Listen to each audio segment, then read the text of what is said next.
নের উপর আরোপিত নৌ অবরোধ আরও বিস্তৃত হচ্ছে বলে জানিয়েছেন মার্কিন প্রতিরক্ষা মন্ত্রী পিট হেগসেট। তিনি দাবি করেছেন, যুক্তরাষ্ট্রের অনুমতি ছাড়া এখন হরমুজ প্রণালী দিয়ে কোনো জাহাজ চলাচল করতে পারছে না।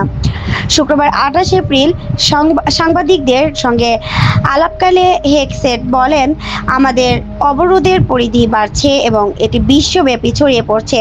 মার্কিন নৌবাহিনীর অনুমতি ছাড়া হরমুজ প্রণালী দিয়ে এখন বিশ্বের কোথাও কোনো জাহাজ চলাচল করতে পারছে না।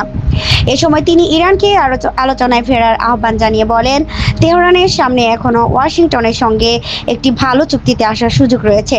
শীর্ষ মার্কিন জেনারেল ড্যান কেইনকে পাশে নিয়ে হেগসেট আরও বলেন, ইরানের সঙ্গে চুক্তি করতে যুক্তরাষ্ট্র উদ্বিগ্ন নয়।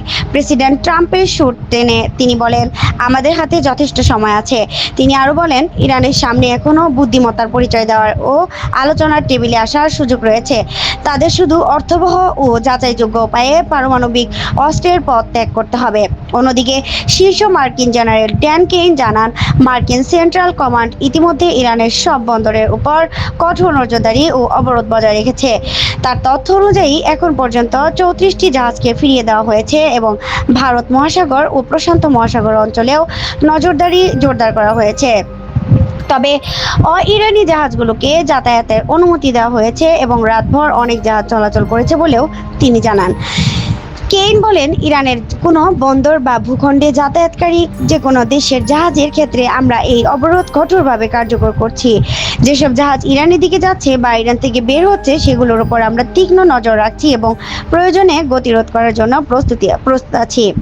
হরমুজ প্রণালীতে মাইনের হুমকি সম্পর্কে করা এক প্রশ্নের জবাবে হেগসেট বলেন, প্রণালী দিয়ে জাহাজ চলাচল করছে ঠিকই, তবে তা মানুষের প্রত্যাশার চেয়ে অনেক বেশি সীমিত এবং ঝুঁকিপূর্ণ।